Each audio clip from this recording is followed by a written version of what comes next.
Magandang araw sa inyong lahat. Para sa videong to ay tatalakayin ko ang Kawani ng Produksyon. Ito ang produksyon para sa pagtatanghal ng isang dula.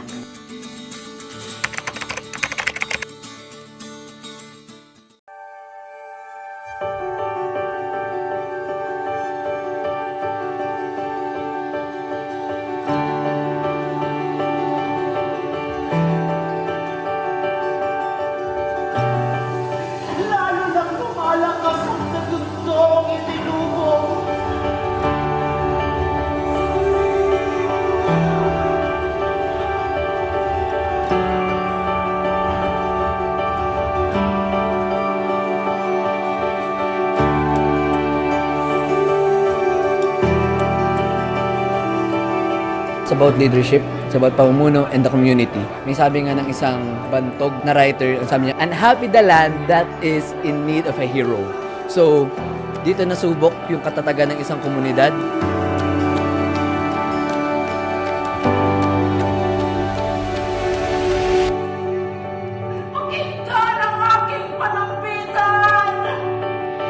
It's been a long time since I've worked with them. And then I'm back with TP, and then the cast is wonderful, the artistic team, everybody. Ang saya lang ng rehearsals namin. Maraming input sa akin yung mga directors kung ano yung gusto nila and what they think na mag-work din na for me.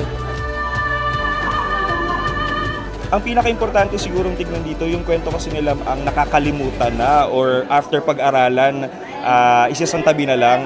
Isang paraan namin to nung artistic team para i-remind yung mga kabataan na meron din tayong Spider-Man natin, meron tayong Superman natin na pakiramdam ko mas magiging inspirasyon natin sila sa kung ano mang nangyayari sa bansa natin.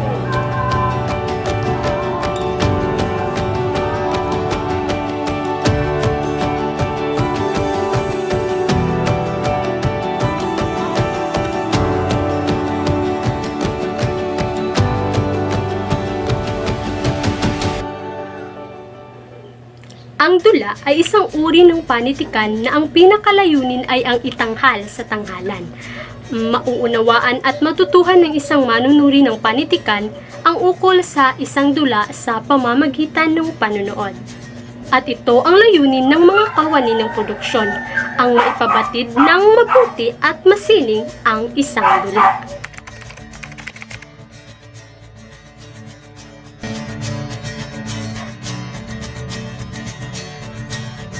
Now here are the important production staff's positions. Director. Director is in charge of all the creative items on the stage. He or she is responsible for working with the producers to carry out the vision through different creative items. He or she also casts the show along with the choreographers and musical director. The director is in charge of running the rehearsals, blocking the scenes, and coaching the actors in their performance. He or she must also have a good understanding on how to work the technical aspects to facilitate the creative vision of the show. Stage managers.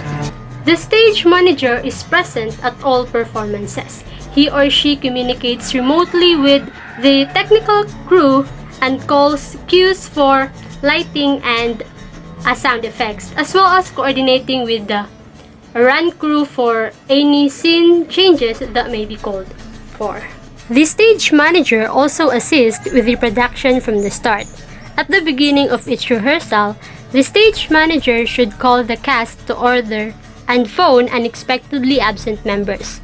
During the rehearsal, the stage manager should maintain order in the cast and record blocking notes for the stage director. As production week approaches and the cast goes off book, the stage manager provides line cues when necessary. The stage manager may also deal with the discipline problem of the cast as well as various administrative tasks relating to the cast. And also, sometimes rehearsal stage manager who is present at rehearsals is not the same person as the production stage manager or those who runs the show. Technical director. The technical director is responsible for making sure that all technical aspect of a show are carried out in a timely fashion. This includes coordinating set design, lighting, and set construction, and handling technical details needed during performances. Scheduling meetings, set building, and put-in are the main tasks. A set and light crew must be recruited. This job may be delegated to the master carpenter and master electrician who will be supervising them, but it is ultimately the technical director's responsibility to make sure that adequate manpower exists. Set designer. The set designer takes a concept or description from the stage director and produces a detailed design. He or she must also work in close collaboration with the lighting designer and master carpenter so that a feasible design is achieved. The set designer should also meet with the director in order to make sure that the design is consistent with the director's artistic concepts and can accommodate any technical needs that the direction may call for. The set designer sometimes works with a scenic artist or set painter. In this case, the scenic artists have more interest in choosing colors and painting the scenic elements.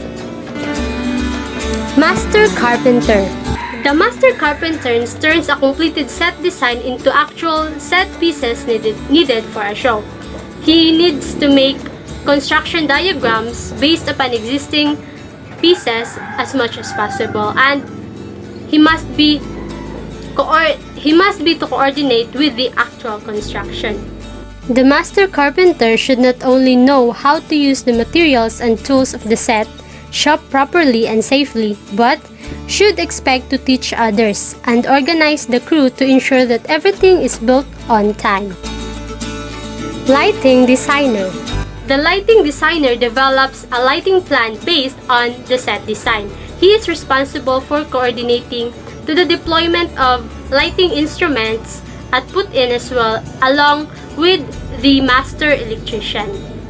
As with the other technical aspects of the show, the lighting should be designed to be consistent with the direction.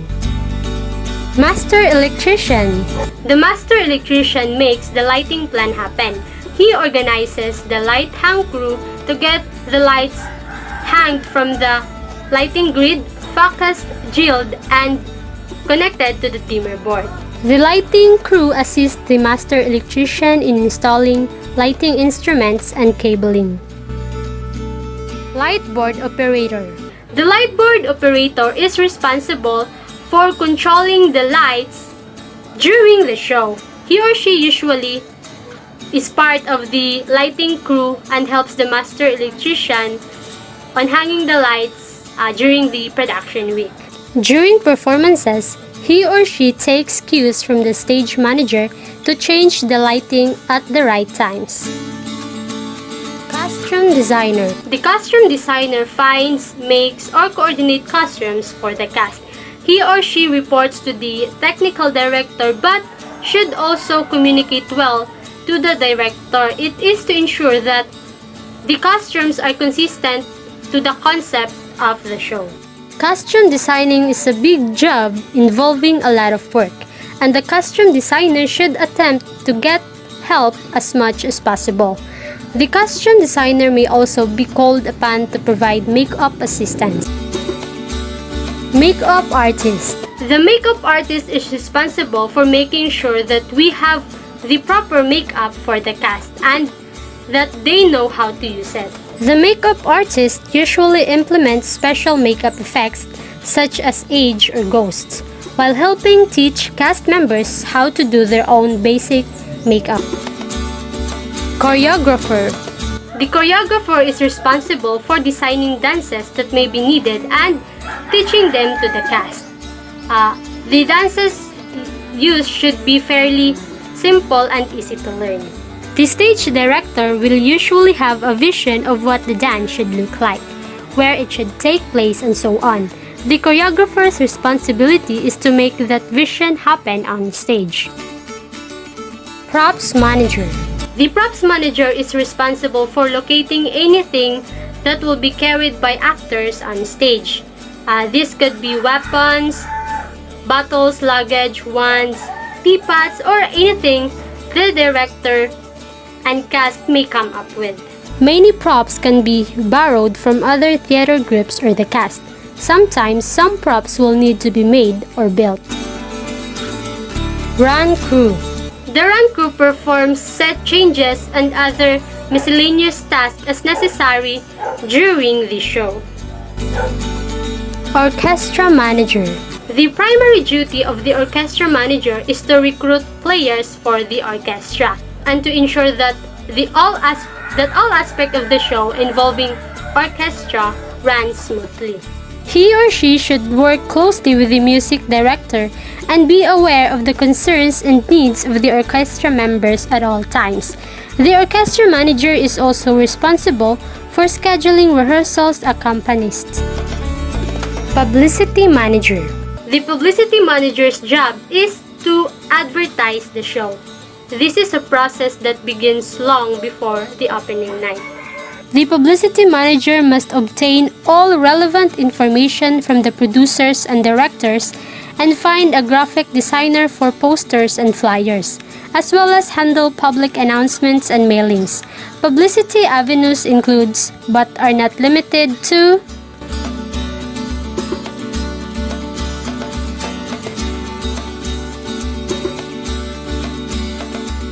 program designer. The program designer is responsible for assembling the program that will be handed to all audience members. Collect information and bias from cast, crew, and orchestra members. Manage the sale of program ads, lay out the design of the program, and arrange for it to be copied. House manager.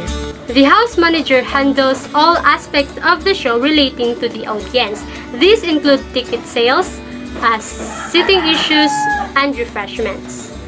The house manager answers to the producers and receives reports from the ticket manager. Ticket manager. The ticket manager ensures that tickets are available to be sold and coordinates reservations. He or she should coordinate with the webmaster to handle online ticket reservations. Assistant to a production staff position. Multiple positions available. Assistants works directly with their production staff counterpart. This is not a hold the coffee kind of job, but instead meant for a responsible and well-rounded people who are willing to take responsibility and may even wish to eventually take on production staff position. And that was all the necessary production staffs. Those staffs mentioned are directly responsible for the artistic integrity of the company. Production staffs are chosen on a per-show basis. The director is chosen by the input of the executive director based on their vision of the show, and each of the other positions are now chosen with the director's input.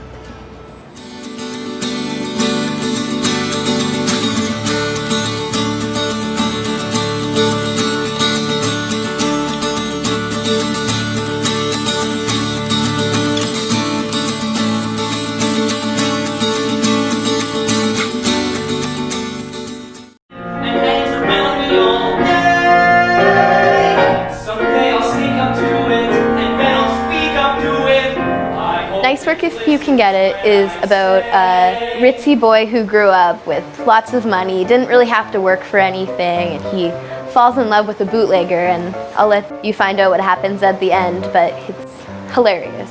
In terms of production value, the production team is putting together a beautiful set. There are a lot of people that are involved that are working professionally in the city, so for students to be working with them has been really exciting. It's 1920s New York, so everybody is trying to hide the fact that they're drinking, and I gotta make sure if they're pretending to be drunk that they're not unsafe with it, so I gotta make sure that if they slam a door, the door's not gonna fall over, that it's gonna hold up. And The costumes are amazing because they're very over the top, and the 1920s were great for their very flowy and very strategic outfits. This is the first time I've ever worked on the scale of production before. It's huge. There's a lot going on. The quality of work in our shows is amazing. In our first year, our students come in sometimes with very little technical experience. They may have never seen a sewing machine or actually held a hammer, but they're really exposed in a jack-of-all-trades way to all of the elements of production.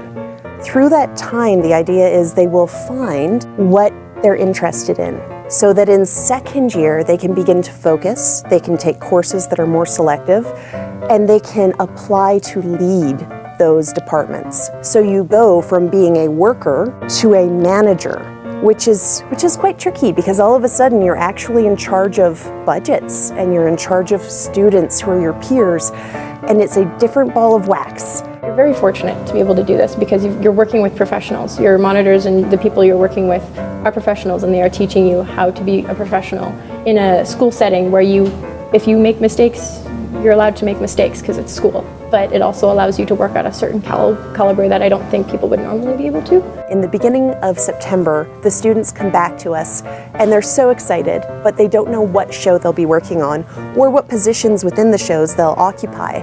So they apply for those, and one might apply to be a wardrobe head, but again, not know if they'll be on the 1920s, the 1960s, or the 1980s show. It could be any of those. And I found out that I was being the TD. I immediately refreshed on all of my AutoCAD skills and refreshed on my carpentry skills and made sure that I knew what I was going to do before I could do it. No matter where you are in theater, and no matter what crew you're on, somebody changes their mind and something has to change, right? And you have to be able to change with it. You can't say no. It's a lot like a roller coaster where things are going up and down. It all seems so fun when you're talking about it in class and you've got someone like me who's all over the place and it seems bubbly and exciting, but then when you're left with the paper and you have to cost it and you have to find out where you can go to start this, it's terrifying. And things really snowball here. Things start happening. Costumes start coming together, palettes and actual things start evolving, racks start filling, and everything seems pretty great. And then we actually have to do the show, so everything turns again into a whole new energy, because now instead of building, we're running. And it goes like that through the entire show. It's all ups and downs. This production's different because our first years came in and they're very excited to be working on what we're doing and everything. So having people that are excited to be here and excited to be doing things is really nice. Not that we didn't have that last year, but I see it as me being in the position that I am, being more of a managerial position. You see it more, I think. It's really helpful to see productions from students, very student driven, because you don't know that you could do it until you see somebody of your caliber actually doing it. Every production relies on a small army of people. Although they don't appear on stage, they are very bit as important to the success of production as the cast. They build the set, design costumes, provide lights, and they make sure that the audience finds the show. Without them, theater performance won't count as success.